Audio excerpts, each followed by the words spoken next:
नमस्कार। सुबह के 7 बजे हैं। इस वक्त के बुलेटिन के साथ मैं हूं अनुपम। प्रदेश की हर छोटी बड़ी खबरों को लेकर के सबसे पहले बात कर रहे हैं बड़ी खबर की। बड़ी खबर पीलीभीत से इस वक्त आ रही है, जहां पर एनकाउंटर हुआ है। पुलिस और बदमाशों के बीच मुठभेड़ हुई है। 2 बदमाश गिरफ्तार किए गए हैं, एक मौके से फरार हो गया। 2.5 लाख रुपए लूट में ये फरार थे। पुलिस इनकी तलाश कर रही थी। इन आरोपियों को एनकाउंटर के बाद पकड़ा गया है। दोनों बदमाशों के पैर में गोली लगी है। पूरनपुर थाना इलाके में यह घटना घटी है। पीलीभीत से इस वक्त की बड़ी खबर, पीलीभीत में एनकाउंटर हुआ है। और परवेज बातचीत करने के लिए हमारे संवाददाता फोन लाइन पर हमारे साथ जुड़ रहे हैं। परवेज, क्या प्रोफाइल इन बदमाशों की रही है और किस तरीके से पुलिस इन तक पहुंची है? हम तो मैं आपको बता दूं, पूरा घटनाक्रम ये है। लगभग 15 दिन पहले इन लोग ने एक यहाँ पूरनपुर क्षेत्र में एक बैंक कर्मचारी से लूट की थी, जिसमें ये लोग 2.5 लाख रुपए लूट के ले गए थे तथा उसको गोली भी मार दी थी। जिसके चलते यहाँ के कप्तान जो दिनेश पी हैं, उन्होंने सर्विलांस टीम, एसओजी टीम और पूरनपुर पुलिस को लगाया था, जिसका नतीजा ये हुआ कि कल देर रात में ये लोग फिर 2 मोटरसाइकिलों से 5 लोग बताए जा रहे हैं कि 5 बदमाश ये पूरनपुर क्षेत्र में टहल रहे थे, जिनको पुलिस ने रोका और टोका टोकी की, जिसके चलते उन लोगों ने पुलिस के ऊपर गोली चला दी। पुलिस ने अपने बचाव में गोली चलाई, जिसके में 2 बदमाशों के पैर में गोली लगी है और 4 बदमाश, यानी कि 2 बदमाश जो घायल में हैं और 2 बदमाश उनके साथ के 4 बदमाश पकड़े गए हैं। एक बदमाश मौके से फरार होने में सफलता है। फिलहाल उसके लिए कम्बिंग की जा रही है, पकड़ने की उसको कोशिश की जा रही है और घायल बदमाशों को जो है सीएचसी पूरनपुर में भर्ती कराया गया है। अनुपम, परवेज, आप नजर बना के रखिए, आगे भी हम आपसे अपडेट लेते रहेंगे। आगे बढ़ते हैं। बाढ़ग्रस्त इलाकों के दौरे पर सीएम बहराइच, गोंडा, बलरामपुर का करेंगे दौरा। करीब 2 बजे गोंडा के उमरी बेगमगंज पहुंचेंगे सीएम। निरीक्षण कर बाढ़ पीड़ितों से संवाद करेंगे। राहत सामग्री का भी वितरण करेंगे। बाढ़ के हालात पर अधिकारियों से समीक्षा करेंगे मुख्यमंत्री। तो बाढ़ पीड़ितों को राहत सामग्री मुख्यमंत्री बांटेंगे। बाढ़ पर अधिकारियों के साथ समीक्षा की जाएगी। बहराइच, गोंडा, बलरामपुर का सीएम दौरा करेंगे। 2 बजे गोंडा के उमरी बेगमगंज पहुंचेंगे सीएम योगी। निरीक्षण कर बाढ़ पीड़ितों से बातचीत करेंगे। प्रदेश के कई इलाकों में भीषण बाढ़ से इस वक्त जनजीवन अस्त व्यस्त है। गोरखपुर में बाढ़ की स्थिति बेहद गंभीर है। गोरखपुर से होकर बहने वाली सभी नदियां अपने रौद्र रूप में बह रही हैं। राप्ती, रोहिणी कहर बरपा रही है। गोरखपुर में मौजूदा समय में 200 से अधिक गांव बाढ़ से प्रभावित हैं। नेपाल से छोड़े गए पानी के चलते सिद्धार्थनगर जिले के कई गांव जलमग्न हैं। बाणगंगा को छोड़कर बाकी सभी नदियां खतरे के निशान के ऊपर बह रही हैं। हापुड़ में गंगा के पानी से गढ़मुक्तेश्वर के खादर इलाके के लोगों की मुसीबतें बढ़ गई हैं। कई गांव का शहर से संपर्क कट गया है और गांव के चारों तरफ पानी ही पानी नजर आ रहा है।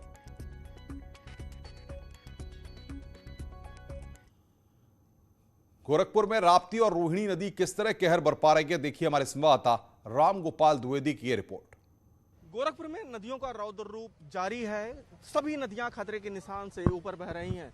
सबसे अधिक रोहिणी और राप्ती अपना कहर बरपा रही है। इस वक्त गोरखपुर में 200 से अधिक गांव मुरुंड हैं, चारों तरफ पानी से घिरे हुए हैं, जहां पे प्रशासन ने अभी तक करीब 18,000 राहत पैकेट का वितरण किया है, खाद्य सामग्री का वितरण किया है।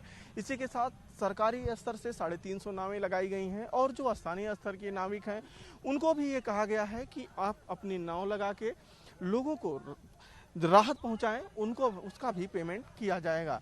इसी के साथ जो जानवर हैं उन जानवरों को भूसा उपलब्ध कराने के निर्देश भी मुख्य पशु चिकित्सा अधिकारी को दिए गए हैं। सीएमओ से कहा गया है कि इन क्षेत्रों में जो है महामारी ना फैले, कोई बीमारी ना फैले, इस पे भी विशेष फोकस किया जाए।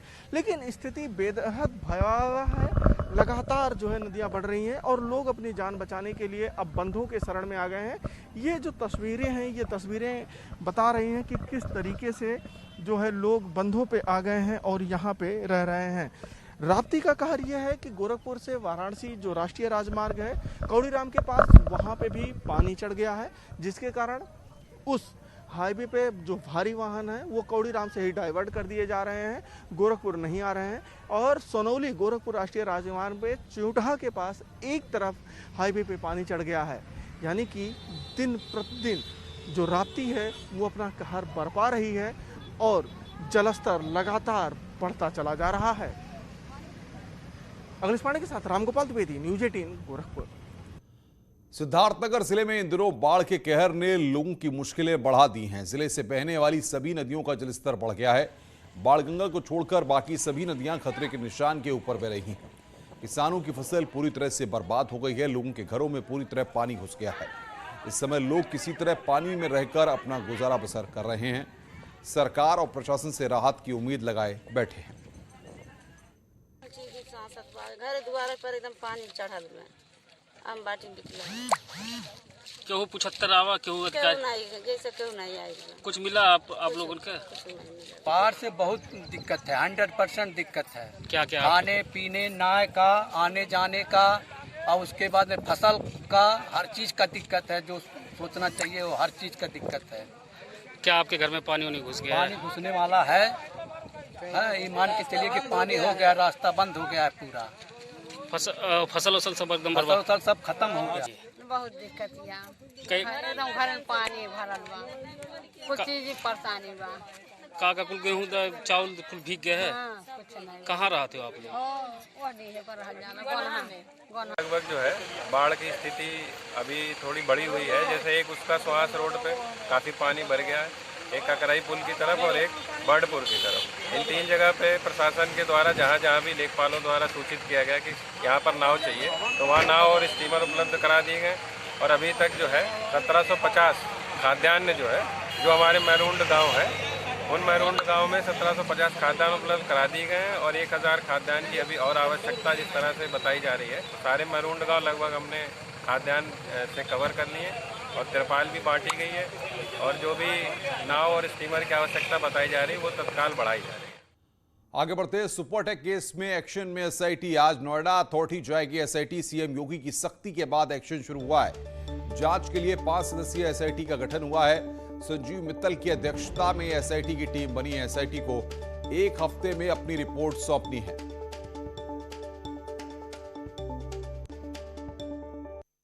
सुपरटेक एमराल्ड कोर्ट मामले में मुख्यमंत्री ने सख्ती दिखाई है, जिसके बाद Noida Supertech twin tower case की जांच के लिए एसआईटी का गठन कर दिया गया। एसआईटी की अध्यक्षता संजीव मित्तल करेंगे। मित्तल के अलावा राजस्व विभाग के सीनियर ऑफिसर और मेरठ जोन के एडीजी भी एसआईटी में शामिल हैं।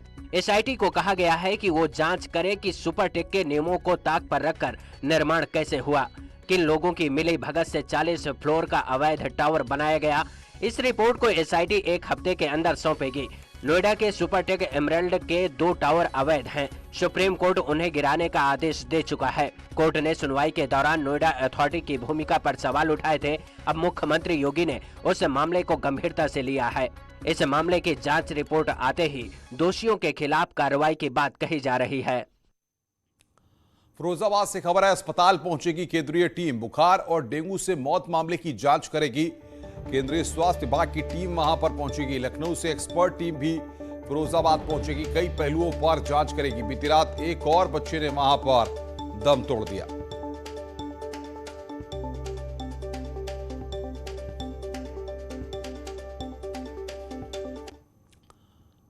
उत्तर प्रदेश में वैक्सीनेशन का काम जोरों पर है। योगी सरकार लगातार वैक्सीनेशन के मेगा कैंप का आयोजन कर रही है। अब तक प्रदेश में 7,55,27,074 लोगों को कोरोना का टीका लगा है।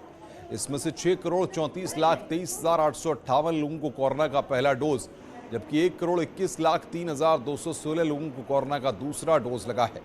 पहले और दूसरे डोज के बीच में 5,20,00,000 लोगों का फासला है। प्रदेश में कुल 7,500 के करीब टीकाकरण केंद्र हैं, जिसमें से 7,300 सरकारी और करीब 200 प्राइवेट काम कर रहे हैं। बिला शक शुबह उत्तर प्रदेश में वैक्सीनेशन का काम अपने जोरों पर है। जहां एक तरफ 6 करोड़ लोगों को फर्स्ट डोज लगाया गया है, वहीं सेकेंड डोज की तादाद 1 करोड़ से कुछ ज़्यादा है। लेकिन इन फर्स्ट और सेकेंड डोज के बीच का जो डिफरेंस 5 करोड़ का है, उसको लेकर के भी अब अधिकारियों को चिंता करने की ज़रूरत है। हालांकि जानकार मानते हैं कि कोविशील्ड के पहले और दूसरे डोज को लगाए जाने के बीच 84 दिन की समय सीमा एक प्रमुख वजह है। साथ ही इस बीच में बहुत सारे लोग कोविड पॉजिटिव हो गए थे, जिसकी वजह से उनको 90 दिन वैक्सीन न लगाने की मनाही थी। तो ऐसे में ये डिफरेंस इसलिए ज़्यादा बढ़ गया। हालांकि कुछ जानकार ये भी कहते हैं कि वैक्सीन की तादाद बढ़ाए जाने की भी ज़रूरत है, ताकि इन 5 करोड़ के डिफरेंस को जल्द ही पूरा किया जा सके। कैमरा पर्सन गोपी गिरी के साथ अलाउद्दीन, न्यूज़ 18 लखनऊ। नोएडा में बनने वाली फिल्म सिटी के डीपीआर को सरकार ने मंजूरी दे दी है। डीपीआर बनाने वाली कंपनी 3 हफ्ते में बिड डॉक्यूमेंट तैयार करेगी, जिसके बाद ग्लोबल टेंडर जारी किया जाएगा। बिडिंग के बाद अगले साल की शुरुआत में फिल्म सिटी निर्माण का काम शुरू होने की उम्मीद है। करीब 6000 करोड़ की लागत से 1000 एकड़ में फिल्म सिटी तैयार होगी। इस फिल्म सिटी में करीब 15000 लोगों को रोजगार मिलेगा। बीजेपी ने सोशल मीडिया पोस्ट के जरिए फिल्म सिटी निर्माण से जुड़ी जानकारी को साझा किया है। बीजेपी ने ट्वीट किया कि बीजेपी सरकार ने प्रदेश में फिल्म सिटी का सपना साकार किया। 6000 करोड़ से ज्यादा 1000 करोड़ में फिल्म सिटी आपको बता दें कि तैयार होगी और 15000 से ज्यादा लोगों को वहां पर रोजगार मिलेगा।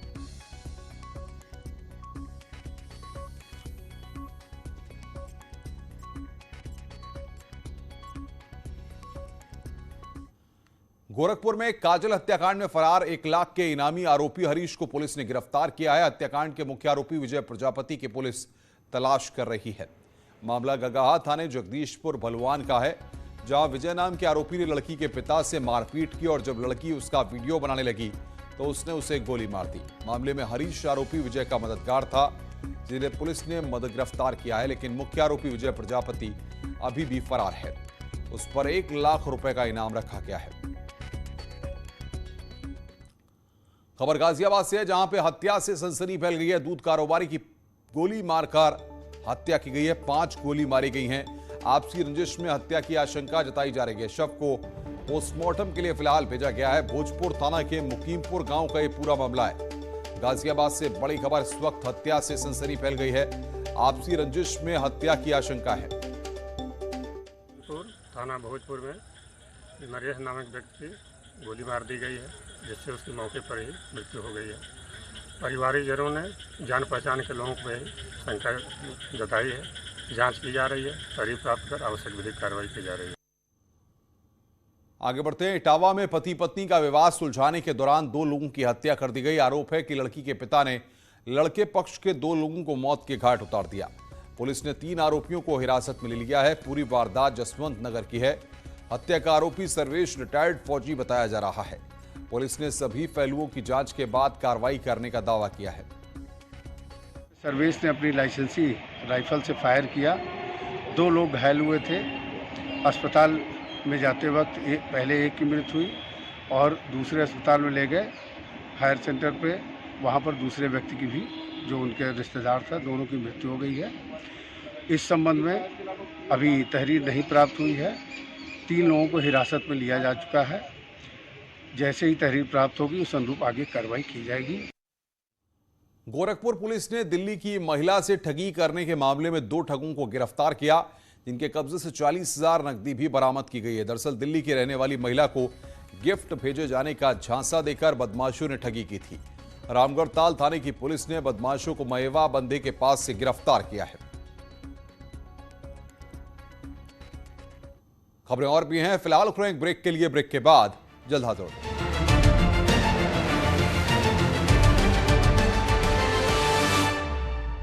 आधार जिन्हें वो जल में राह बनाते हैं, जिन पर कृपा राम करे वो पत्थर भी तिर जाते हैं। जिन पर कृपा राम करे वो पत्थर भी तिर जाते हैं।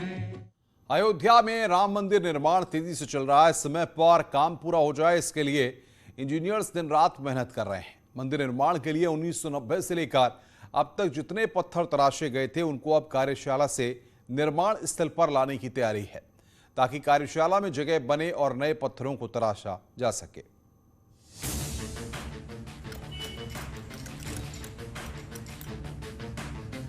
अयोध्या में रामलला का मंदिर तेजी से बन रहा है।